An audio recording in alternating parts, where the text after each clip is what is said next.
un espace où l'on s'autorise à parler de la santé et de l'invisible. Vous entendrez donc des chercheurs, des professionnels de santé, des thérapeutes qui ont tous vécu des phénomènes étranges tels que les sorties de corps, la clairaudience, les prémonitions, les contacts avec les défunts, les montées de Kundalini, etc., etc. Bienvenue dans Expérienceur, un podcast éclairant où l'on aborde les phénomènes paranormaux pour réunir la science, la santé et la spiritualité.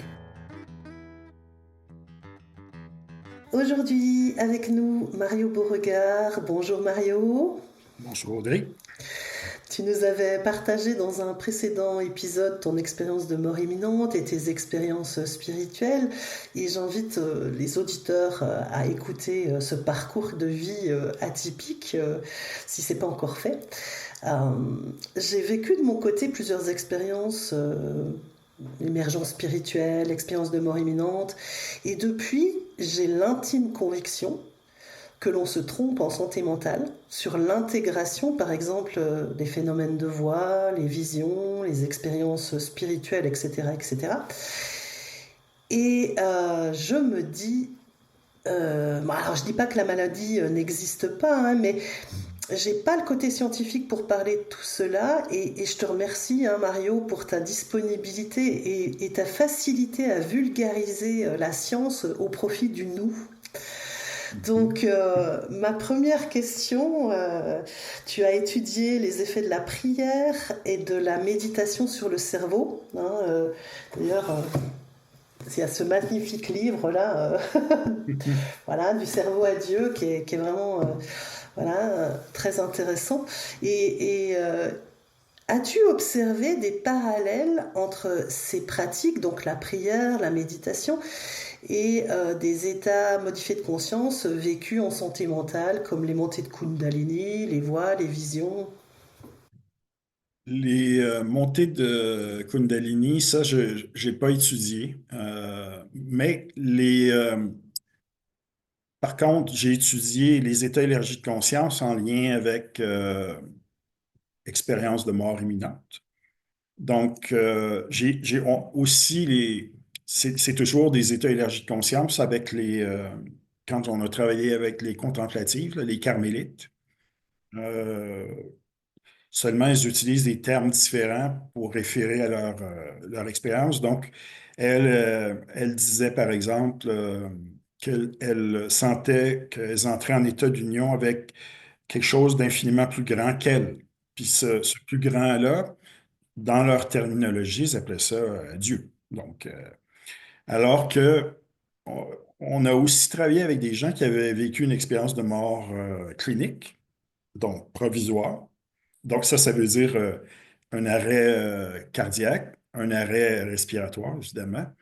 Là, il y a un arrêt aussi au niveau du métabolisme, au niveau cérébral. Donc, la circulation n'opère plus. Il n'y a plus d'oxygénation au niveau des neurones. Alors, donc, c'est ce qu'on appelle une mort clinique, mais temporaire, parce que les gens dans ces cas-là, ont été réanimés au bout de X nombre de minutes.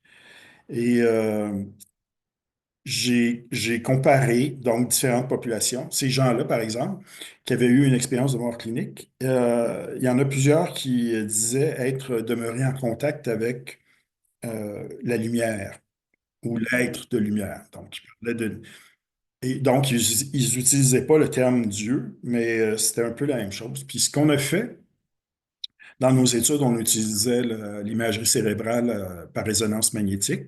On utilisait aussi, on voulait mesurer l'activité électrique dans le cerveau. Donc, on utilisait l'électroencéphalographie avec plusieurs électrodes. C'est complémentaire comme approche. Et on a pu comparer des états élargis de conscience, mais dans des contextes différents, avec différentes populations. Puis ce qu'on s'est rendu compte, c'est que les réseaux qui sont impliqués étaient semblables. Les réseaux, donc les régions impliquées, tout ça, c'est assez complexe parce que ça implique des changements au niveau de la perception du corps. Donc, les gens perdent un peu le contact avec le corps physique. Donc, on voit avec le scanner de résonance magnétique à ce moment-là, toute la zone qui est associée à la représentation du corps dans l'espace, elle est comme déactivée. Elle se désactive parce que euh, la personne perd le contact avec cet aspect-là. On voit des changements aussi au niveau de, par exemple, tout ce qui concerne la représentation de l'ego, le petit moi, ce à quoi la personne s'identifie au niveau de sa personnalité, son identité, disparaît progressivement dans cette expérience-là. Donc, la personne perd le contact aussi avec ce qu'elle est au niveau de sa vie de tous les jours, généralement, au niveau de le sentiment d'identité. Alors ça aussi, c'est une région qui devient moins active au niveau, et ça, c'est plus au niveau du cortex préfrontal, la partie la plus à l'avant du cerveau. Donc, on voit des changements, il y a des manifestations au niveau émotionnel et tout ça, mais finalement, on s'est rendu compte que les changements au niveau électrique aussi, les ondes, euh, il y a un élargissement du champ de conscience, plus la fréquence des ondes cérébrales se rapproche de l'état de mort clinique, qui est zéro. Finalement, c'est ça qu'on a découvert. Puis, donc, c'est super intéressant. Les termes utilisés sont différents. Il y en a qui parlent de lumière, il y en a qui parlent de... Mais les réseaux sont semblables.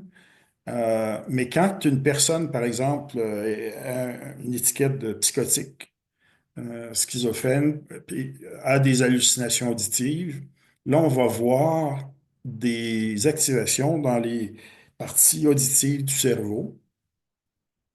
Alors, la personne a raison de dire qu'elle entend une voix. Seulement, ce genre d'études-là, ça ne permet pas de déterminer est-ce que la source de ce qui est entendu correspond à quelque chose de réel ou hallucinatoire ou pas. Ça, on ne peut pas le déterminer. Mais on peut, par contre, mesurer comme l'impact de, généralement, euh, dans les cas de psychose avec hallucination auditive, le contenu des hallucinations est négatif. Donc, les voix qui sont, ou la voix qui est entendue va dire des choses plutôt négatives à l'individu. Genre, suicide-toi, t'as aucune valeur, tu vaux rien. Souvent, c'est ce genre de choses-là qu'on entend, que les patients entendent. Alors que dans les expériences spirituelles, c'est pas du tout ça. C'est au contraire, ce qui peut être entendu va être d'abord le contenu est très positif, généralement. C'est différent. Il arrive des expériences spirituelles, par contre, où il y a une partie de l'expérience qui peut être négative, mais même ces expériences-là, puis j'en ai vécu moi-même, on en a parlé un peu, ça va avoir quand même des répercussions positives sur l'individu en termes de transformation, éventuellement. Même des choses qui ont l'air assez épouvantables. La littérature scientifique, là, les études nous montrent que ce qui n'est pas le cas avec les hallucinations auditives, qui sont à caractère négatif la plupart du temps, comme je le dis.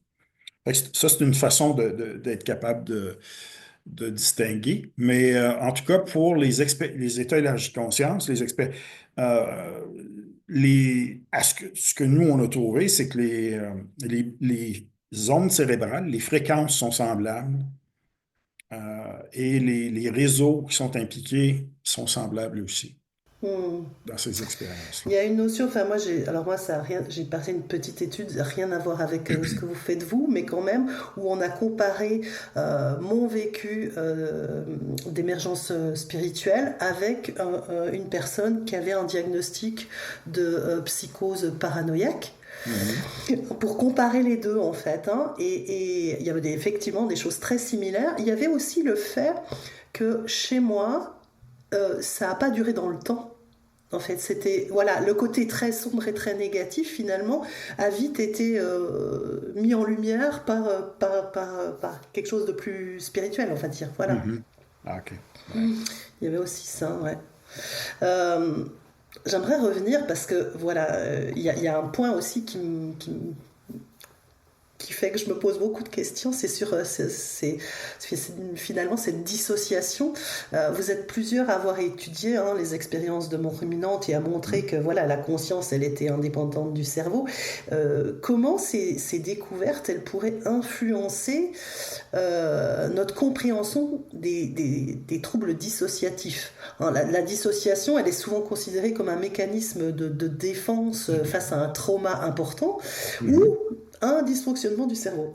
Est-ce que certains états dissociatifs pourraient être en réalité des formes d'expansion de conscience permettant d'accéder à d'autres réalités et comment on peut finalement différencier une dissociation pathologique d'une expérience de conscience modifiée potentiellement transformative en fait. Oui, ben, euh, ça, ces questions-là, on n'est pas encore très, très avancé au niveau des neurosciences, mais on a quand même des idées parce que mécanismes dissociatifs peuvent être associés, comme tu dis, à des choses positives. On le voit, par exemple, au niveau de la transe.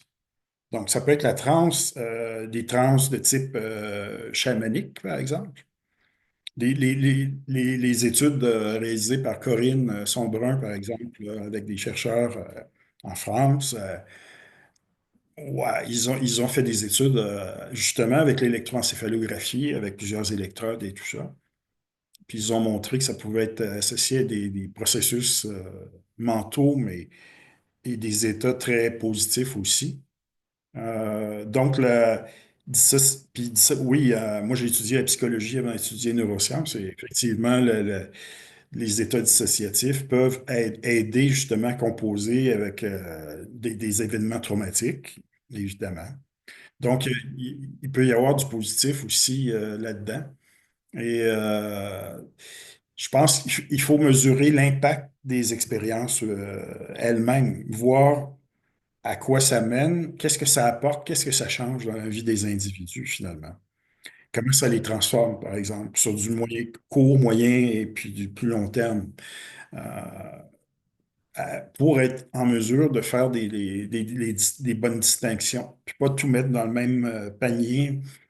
Euh, mais il y a beaucoup d'éducation aussi à faire par rapport à ça. Par rapport aux thérapeutes, psychologues, par exemple, psychologue clinicien, psychothérapeute, psychiatre, médecin psychiatre aussi, même chose par rapport à tout ça, pour arriver à faire des bonnes distinctions, puis aussi à ne pas donner d'étiquettes cliniques, puis à pathologiser des expériences qui, en fait, sont des expériences qui amènent des choses très positives dans la vie de ceux qui les vivent aussi.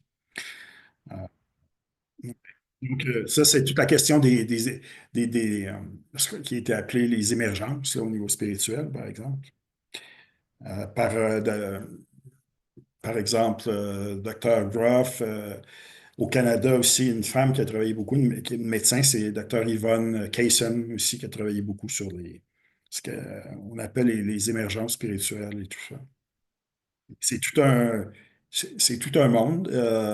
Au niveau neuroscientifique, on n'est pas encore rendu super loin là-dedans parce que on a pris du retard parce que ces questions-là étaient tabous jusqu'à fin du 20e siècle, hein. Par exemple, on ne pouvait pas parler de conscience. Aujourd'hui, avec le recul, ça peut sembler bizarre, mais c'était tabou d'utiliser ce terme-là.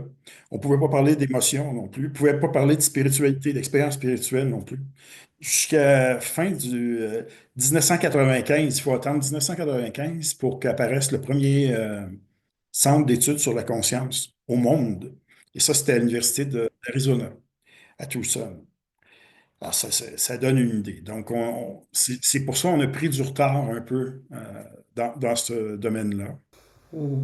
Ouais, il y a donc une urgence, une nécessité de dépasser la stigmatisation hein, de ces expériences Oui. subjectives inhabituelles en santé mentale, en fait. Hein. Et puis peut-être finalement aussi de redonner du sens à ces états modifiés de conscience. Oui. Euh, Mais et, et- généralement, là, des critères les, les- au niveau clinique, les personnes qui sont capables de se rendre compte que ce qu'elles vivent, ce ne sont pas des expériences qui sont vécues nécessairement par l'ensemble de la population, mais que même si ce n'est pas nécessairement la norme, euh, elles vont être conscientes de ça, elles sont conscientes ils vont aussi, un autre critère, c'est d'être capable de continuer à fonctionner dans le cadre de la société de manière acceptable. Mais quoique, il y a des penseurs qui nous disent aujourd'hui que est-ce que c'est un signe de bonne santé que d'être adapté à un monde qui est malade? Ça, c'est un autre débat, mais on peut se poser des questions par rapport à ça aussi. Mais c'est des critères qu'on peut utiliser.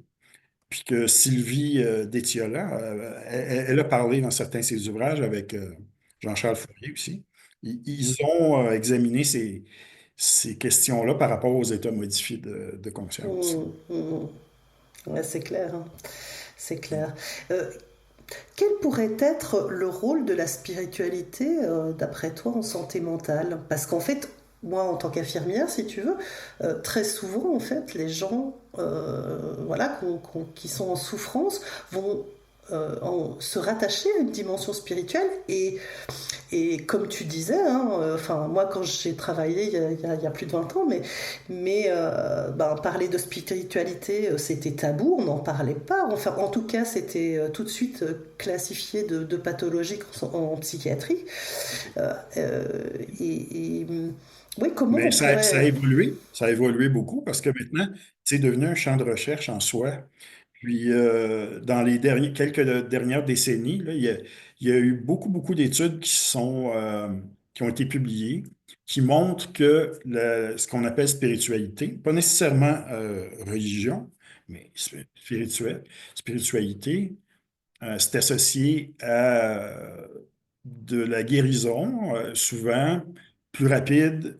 On va se remettre plus rapidement de certaines chirurgies.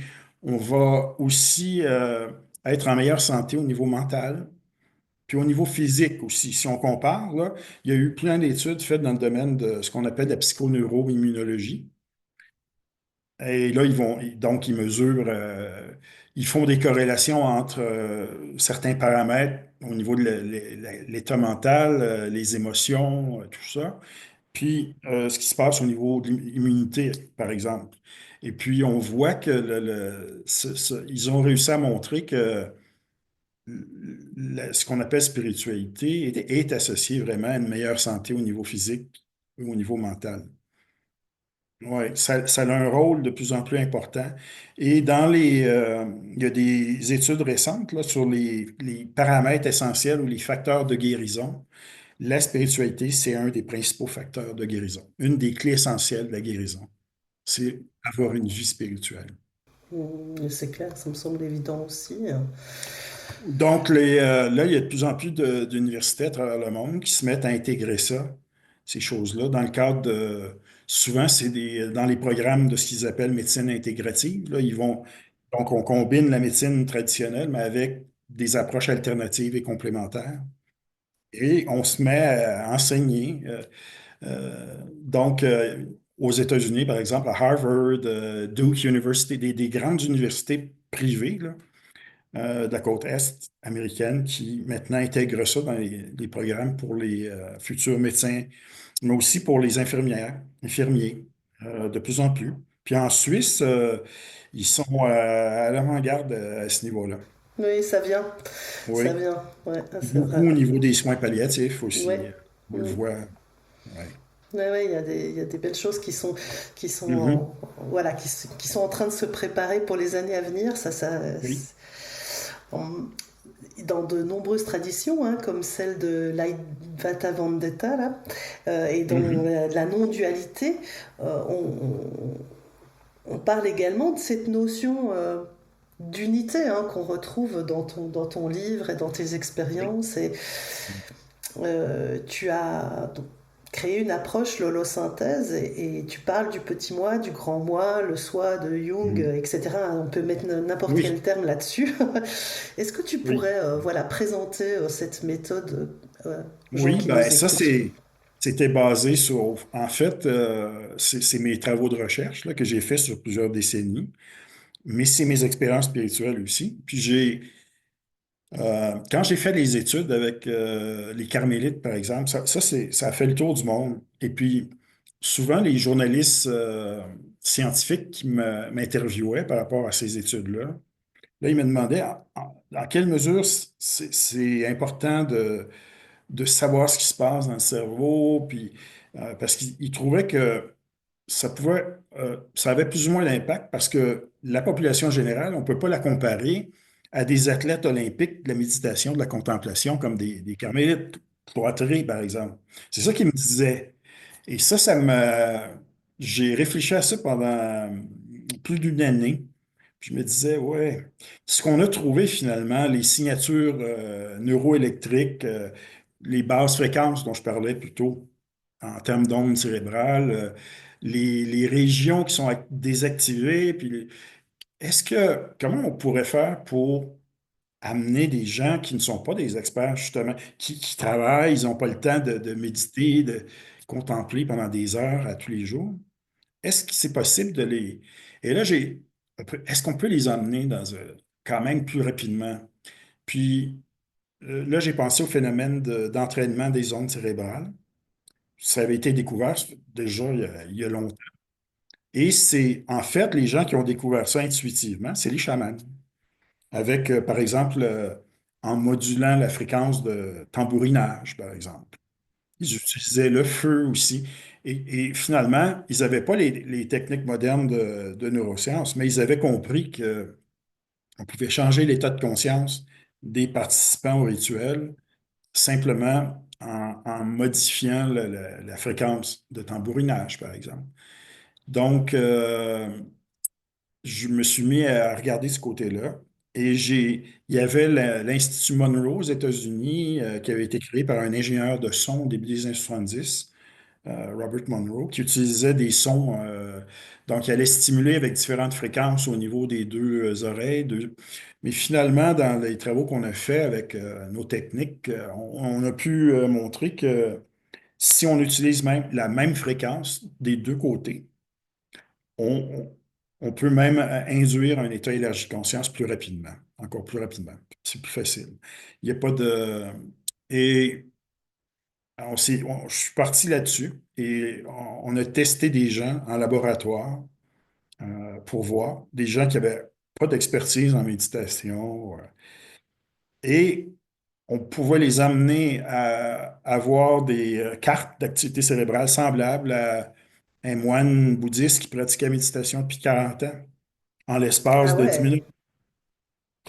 Donc, là, quand j'ai vu ça, puis je me suis dit, OK, j'ai commencé à tester des groupes de gens, des petits ateliers.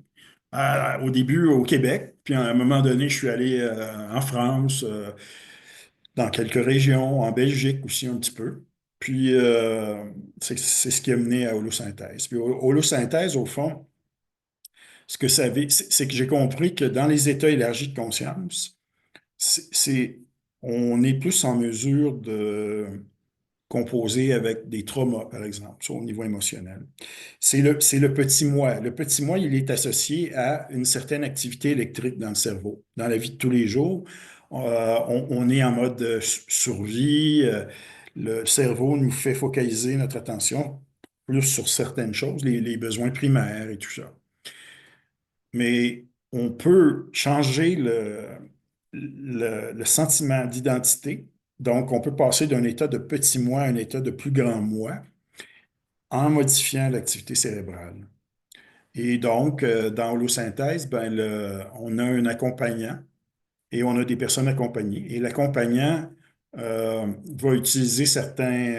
va guider les gens dans des états élargis de conscience en utilisant des fréquences différentes. Puis on peut aller travailler à tous les niveaux, tous les aspects de la vie. Ça peut être des croyances limitantes, ça peut être des patterns émotionnels qu'on juge négatifs, des traumas, etc. Mais on peut aussi, on peut aller se connecter avec notre essence au niveau spirituel beaucoup plus facilement comme ça. Donc, puis là, ben, je vais commencer, j'ai une amie qui va en Suisse qui est une experte en psychologie positive, puis c'est une spécialiste de l'émerveillement. Elle a fait sa maîtrise en psychologie positive sur l'émerveillement. Puis c'est une fille spirituelle, c'est une Française, mais qui vit en Suisse depuis 10 ans, je pense. Elle s'appelle Morgane Lépée. Puis ensemble, on va commencer elle a déjà fait la procédure et tout ça, elle connaît ça. Puis elle va me donner un coup de main, puis on va commencer cet été, on va commencer à faire des ateliers au synthèse en Suisse, par exemple. Et puis, donc, c'est un début. Mais j'ai vu des très, très beaux résultats. On voit beaucoup de petits miracles puis de grands miracles qui arrivent lorsqu'on se connecte avec le niveau spirituel. L'essence au niveau spirituel. Au niveau physique, parfois, il y a, par exemple, je ne suis pas supposé de dire ça, là, mais des rémissions, cancer en phase terminale, j'ai vu ça. Ou des guérisons de dépression, d'états dépressifs qui durent depuis des décennies, par exemple. Des dépressions chroniques ou des choses comme ça.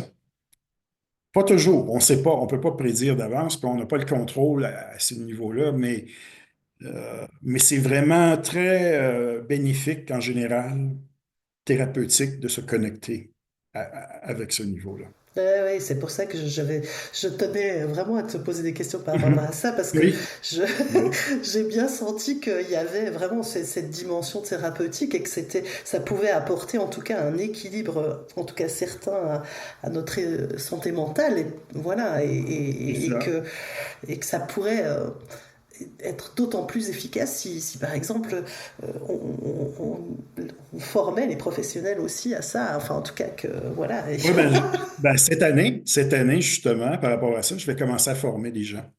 Donc, pour le moment, là, les gens qui sont le plus intéressés, ben, c'est des gens qui sont en relation d'aide.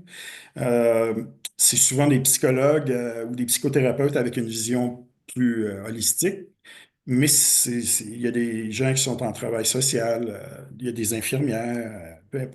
C'est beaucoup ces gens-là qui sont intéressés par ça. Donc, je vais, euh, je vais former ces gens-là parce que ce que j'ai observé, ce que j'ai noté en termes de résultats dans les, je dirais, 10 dernières années, c'est quand même remarquable. Puis, donc, je me suis dit, ben, j'aimerais ça que ça se répande à travers le monde, finalement.